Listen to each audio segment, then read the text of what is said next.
स्वागत है आपका। आप देख रहे हैं क्रिकेट धमाका, आपके साथ मैं हूं ज्योत्सना पाटनी। आईपीएल में अभी की बड़ी खबर आपको बता दें, सनराइजर्स हैदराबाद ने रॉयल चैलेंजर्स बैंगलोर को 5 विकेट से हरा दिया है। हैदराबाद की इस जीत के साथ ही अब वो पॉइंट्स टैली में पहुंच गई है चौथे स्थान पर। मैच में बेंगलोर की टीम ने पहले बल्लेबाजी करते हुए सिर्फ 120 रन बनाए, जिसके जवाब में सनराइजर्स हैदराबाद ने मैच सिर्फ 14.1 ओवर में ही जीत लिया। इस मैच के हीरो रहे जेसन होल्डर ने सिर्फ 10 गेंदों पर नाबाद 26 रन की पारी खेली और गेंदबाजी में 2 विकेट भी अपने नाम किए, जबकि रिद्धिमान साहा ने 39 रन की पारी खेली। आरसीबी की इस हार के बाद प्लेऑफ की दौड़ उनके लिए अब और मुश्किल हो गई है। यशपाल जी, मैं दोनों ही टीमों से पहले पॉइंट्स टेबल की बात आपसे करना चाहती हूं। हमें लग रहा था कि शायद आज हमें पता चल जाएगा कि 1 या 2 कौन सी वो टीमें हैं जो प्लेऑफ में जगह बनाएंगी, लेकिन लगता है कि अब ये फैसला अंतिम दिन ही होगा, यानी 3 तारीख को। अभी तक एक ही टीम सुरक्षित है, वो है मुंबई इंडियंस। हमने ऑलरेडी चर्चा कर चुके हैं कि देखिए कुछ ऐसी स्थिति आ जाएगी जैसे दबाव में टीमें खेल रही हैं कि नेट रन रेट पे आ जाएगा, एक दूसरे के रहमो करम पर अब टीमें होंगी कि वो खराब खेले तो हम बच जाएं। तो यही होने वाला है, अगर कल भी देखेंगे और फिर सोमवार को भी देखेंगे। हाँ। तो ये नेट रन रेट पे अब चला गया है। अब देखना ये है कि सारी कैलकुलेशंस होगी मैच से पहले कि कितने रन बनाया जाए, कितने में आउट किया जाए। तो ऐसी परिस्थिति किसी ने उम्मीद नहीं की थी। देखिए जिस तरह से दिल्ली कैपिटल्स ने कितना अच्छा पहला दौर किया था, उसके बाद देखिए कैसे वो स्ट्रगल कर रहे हैं। तो ऐसे ही आरसीबी के लिए भी हो रहा है। तो अब ये देखिए कि वो मुश्किल हो गई है कि नीचे की टीमें ज़्यादा जोर लगा रही हैं आगे आने के लिए। बिल्कुल, नीचे की टीमें ज़्यादा जोर लगा रही हैं आने के लिए, और अगर उनका जोर काम करता है वैभव, तो वो ऊपर अपनी जगह बना भी सकती हैं।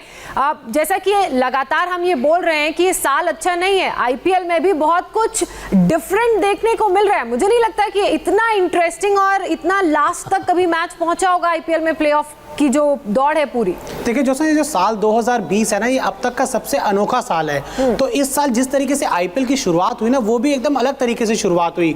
चेन्नई सुपर किंग्स शुरुआत से हारने लग गई, आरसीबी, दिल्ली कैपिटल्स और मुंबई इंडियंस, ये जो तीनों टीमें ना, इससे पहले तक पिछले सीजन तक ये शुरुआत में हारा करती थी और अंत में जाके थोड़ी सी लय पकड़ती थी, लेकिन शुरुआत में तीनों टीमें जीतने लग गई। तो जब पहला हाफ खत्म हुआ ना, तो हमें ऐसा लगा कि अब आसानी से ये तीनों टीमें ही टॉप में पहुंच जाएंगी। लेकिन जैसे जैसे साल खत्म हो रहा है ना, तो शायद कह सकते हैं कि जो नेगेटिव इफेक्ट्स हैं वो शायद बदल रहे हैं, और जो आईपीएल की रियलिटी है अब वो सामने को देखने को मिल रही है। मुंबई इंडियंस हर साल अच्छा खेलती है, तो उन्होंने अपनी रियलिटी को बरकरार रखा है, वो टॉप पर है। और अब उसके बाद धीरे धीरे ना देखने को क्या मिल रहा है, सनराइजर हैदराबाद एक शानदार टीम अब धीरे धीरे ऊपर आ रही है। चेन्नई सुपर किंग्स भले ही प्लेऑफ की दौड़ से बाहर हो चुकी है, लेकिन पिछले दोनों मुकाबले उन्होंने जीते हैं। और दिल्ली कैपिटल्स और रॉयल चैलेंजर्स बैंगलोर हर सीजन में, पिछले सीजन को छोड़ दे दिल्ली ने उसमें अच्छा किया था, उससे पहले तक दिल्ली आरसीबी का परफॉर्मेंस लगभग हमेशा ही खराब रहता था। तो अब वो हमें देखने को मिल रहा है कि दिल्ली कैपिटल्स पहले 9 में से 7 मुकाबले जीत गई थी, और ऐसा लग रहा था सिर्फ एक मैच चाहिए प्लेऑफ में जगह बनाने के लिए। और आरसीबी ने 10 में से 7 मुकाबले जीते थे। तो दिल्ली पिछले 4 मुकाबले हार चुकी है और आरसीबी पिछले 3 मुकाबले हार चुकी है।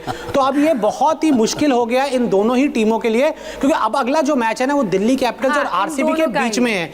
इन दोनों में से जो जीतेगा वो पक्का प्लेऑफ में जगह बनाएगा, लेकिन जो हारेगा उसकी मुश्किलें बढ़ जाएंगी। और सनराइजर हैदराबाद अगर आखिरी मुकाबले में मुंबई इंडियंस को सिर्फ हरा देती है ना, तो वो आसानी से प्लेऑफ में जगह बना लेंगे। चलिए, इन समीकरणों पे तो हमने बात कर ली है। अब सबको एक एक मैच खेलने हैं यशपाल जी, लेकिन अगर आज की मैच की बात करें, जेसन होल्डर ने जो प्रदर्शन दिखाया है, चाहे बल्ले से बात करें चाहे बॉल से बात करें, वो बहुत ही शानदार रहा है और इसलिए मैच के जीत के हीरो भी बने हैं वो। और हमेशा हम चर्चा करते हैं कि खास करके T20 में हरफन मौला खिलाड़ी का बहुत बड़ा रोल होता है जी। जैसे उन्होंने गेंदबाजी तो अच्छी की ही, लेकिन अब देखिए मौके पर उनको चाहिए थे रन बनाने, थोड़ा सा मैच थोड़ा टाइट हो गया था, आके उन्होंने कम गेंदों में स्कोर बना दिया। तो यही फ़ायदा होता है, जिस टीम के पास खोने को कुछ नहीं होता है वो ज़्यादा अच्छा कर रही हैं। अगर ये देखें तो सनराइजर्स ने अचानक, ये वही टीम है जो किंग्स 11 के जो 100 पे 4 और 114 पे ऑल आउट हो जाती है, 126 तक नहीं पहुंच पाती है। आज देखिए आरसीबी की इतनी शक्तिशाली टीम को हरा दिया। तो T20 में कोई कमज़ोर नहीं है, कोई शक्तिशाली नहीं है, दिन आपका अच्छा होना चाहिए। आज सनराइजर्स ने पटखनी दी है। बिल्कुल, सनराइजर्स ने पटखनी दी है।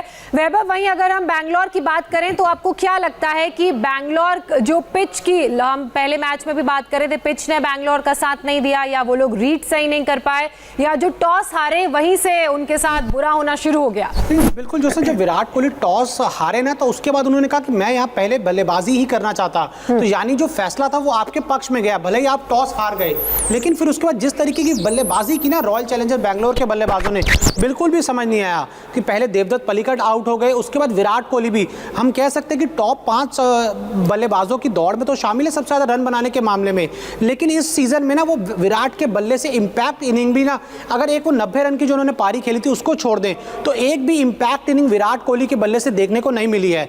अब विराट भी नहीं चल रहे और उसके बाद एबी डिविलियर्स का भी अगर दिन हल्का जाएगा ना तो फिर आरसीबी के पास ऐसे बड़े नाम नहीं है जो आपको मैच जिताएंगे। इंटेंट भी मिसिंग था अगर अब बैंगलोर की हम बात करें। बहरहाल अब बात आज के पहले मुकाबले की कर लेते हैं जो हुआ मुंबई इंडियंस और दिल्ली कैपिटल्स के बीच, और 9 विकेट से बड़ी जीत दर्ज कर पॉइंट्स टेबल पर टॉप पर अपनी पोजीशन को बरकरार रखा है मुंबई ने। दिल्ली ने पहले बल्लेबाजी करते हुए सिर्फ 110 ही रन बनाए। दिल्ली की तरफ से कप्तान श्रेयस अय्यर ने सबसे ज्यादा 25 रन की पारी खेली, तो वहीं 111 रन के टारगेट को मुंबई इंडियंस ने बहुत ही आसानी से 15 ओवर में अचीव कर लिया। मुंबई की बात करें तो मुंबई की तरफ से ईशान किशन ने नाबाद 72 रन की पारी खेली, तो वहीं दूसरी तरफ आरसीबी इस हार के बाद प्लेऑफ की रेस जो ये है वो और इंटरेस्टिंग हो गई है, क्योंकि हमें उम्मीद थी कि अगर आज दिल्ली जीतती है तो वो प्लेऑफ में पहुंचेगी, आरसीबी जीतती है तो वो प्लेऑफ में पहुंचेगी। दोनों ही मुकाबला हार चुकी हैं, मुंबई ने अपनी यशपाल जी जगह पक्की कर ली है। तो एक आप मुंबई की इस जीत को कैसे देख रहे हैं, और अब जो 14वां मैच मुंबई ने खेलना है उसमें आप क्या एक्सपेक्ट कर रहे हैं? देखिए, हमने तो मैच से पहले ही चर्चा में कह दिया था कि दिल्ली कैपिटल्स को कि बच के रहना, क्योंकि वो सुरक्षित हो चुकी थी इस मैच से पहले, जीत से पहले। हाँ। तो मुंबई इंडियंस हमेशा प्रोफेशनली खेलती है और जब वो सुरक्षित हो जाती है तो और खतरनाक हो जाती है, तो वही काम हुआ है। देखिए, उनके गेंदबाज देखिए, पूरा अटैक किया उन्होंने, संभल नहीं पाए और पूरे दबाव में दिख रहे थे दिल्ली कैपिटल्स के जो बल्लेबाज थे। बहुत मायूस किया है इस यंगिस्तान ने, जिस तरह की मेहनत की है उतना ही खराब खेल रहे हैं दूसरे दौर में। मतलब मुझे कहते हुए अफसोस हो रहा है, लेकिन वो दिल्ली डेयरडेविल्स की याद आ गई मुझे आज दिल्ली कैपिटल्स को खेलता हुआ देख। चलिए अब बात कर लेते हैं आज के मैच के ड्रीम 11 गेम चेंजर खिलाड़ियों की। सनराइजर्स और रॉयल चैलेंजर्स बैंगलोर के बीच जो मुकाबला हुआ उस मैच के सबसे बड़े गेम चेंजर खिलाड़ी के रूप में उभरे हैं जेसन होल्डर। होल्डर को आज के मैच में मिले हैं 87 फैंटेसी पॉइंट्स, इसके साथ इनके टूर्नामेंट फैंटेसी पॉइंट्स हो गए हैं 252। जेसन होल्डर की बात करें तो सिर्फ 10 गेंदों पर नाबाद 26 रन की पारी उन्होंने खेली और 2 विकेट भी लिए। मुंबई की तरफ से सबसे बड़े गेम चेंजर खिलाड़ी साबित हुए हैं ईशान किशन। ईशान किशन को आज के मैच में मिले हैं 98 फैंटेसी पॉइंट्स, इसके साथ ही इनके टूर्नामेंट फैंटेसी पॉइंट्स हो गए हैं 545।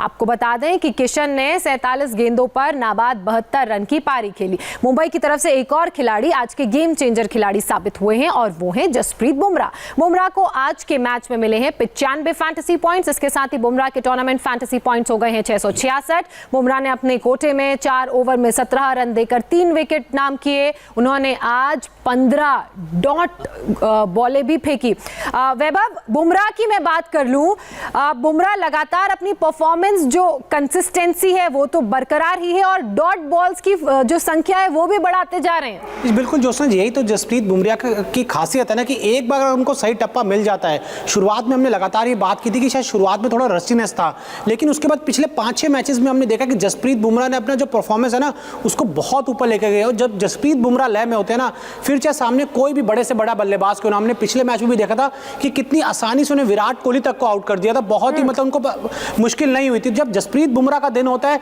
और जिस सीजन में जसप्रीत बुमराह अच्छी गेंदबाजी करते हैं ना, तो उस सीजन में मुंबई इंडियंस की बल्ले बल्ले होती है। और आज वो हमें देखने को मिला कि जिस शानदार तरीके से जसप्रीत बुमराह ने ट्रेंट बोल्ट के साथ मिलकर पूरी तरीके से दिल्ली कैपिटल्स का जो टॉप ऑर्डर था ना उसको पूरा बैकफुट पे ढकेल दिया। और जब आपके शुरुआत में टॉप ऑर्डर के बल्लेबाज रन नहीं बनाएंगे ना, तो फिर लोअर ऑर्डर और मिडिल ऑर्डर के लिए कुछ करना बहुत मुश्किल होता है, जो हमने दिल्ली के खिलाफ, दिल्ली के लिए भी देखा और बाद में फिर हमने बैंगलोर के लिए भी देखा। और यही कारण है कि जो खेलने आई थी टीम यानी कि दिल्ली, वो बिल्कुल टिक नहीं पाई मुंबई इंडियंस के बॉलर्स के सामने, और मुंबई इंडियंस के बल्लेबाजों को उस लक्ष्य को हासिल करना मुश्किल भी नहीं लगा। 15 ओवर में उस लक्ष्य को हासिल कर लिया। ईशान किशन की अगर हम बात करें यशपाल जी, शॉर्ट में मैं आपसे जानना चाहूंगी कि ये खिलाड़ी जो एक्स फैक्टर भी था वो आज गेम चेंजर बन के उभरा है। देखिए बिल्कुल सही किया है। हम यही चर्चा में भी कहा था कि ये लगातार इसको करना चाहिए, ये अच्छी फॉर्म में है। हाँ। और चेंज करता यकीनन उसके ऊपर निगाह रखेंगे क्योंकि ये विकेट कीपर भी है, तो ये बहुत अच्छी, बहुत विश्वास के साथ उसने बल्लेबाजी किया। तो मुझे लगता है कि ऐसी अगर लगातार रहा तो ये यकीनन ये पाइपलाइन में होगा, चेंज करता हूँ। बिल्कुल पाइपलाइन में होगा और ये बात पूर्व सिलेक्टर कर रहे हैं। बहरहाल बहुत शुक्रिया यशपाल जी आपका। इंडिया टीवी की क्रिकेट पिच से वैभव आप जुड़े, आपका भी बहुत शुक्रिया। क्रिकेट धमाका में फिलहाल इतना ही। बता दें आपको कि कल हम दोपहर 3 बजे फिर हाजिर होंगे, आपसे मुलाकात करेंगे क्योंकि कल मुकाबला है चेन्नई और पंजाब के बीच। तो शाम को टक्कर देखने को मिलेगी कोलकाता और राजस्थान के बीच। तो स्पेशल प्रीव्यू के साथ हम हाजिर होंगे। फिलहाल एक छोटे से ब्रेक के लिए रुक रहे हैं। ब्रेक के बाद देखिए फ्रांस से एक बड़ी खबर डिटेल में बताएंगे मेरे सहयोगी पंकज भार्गव।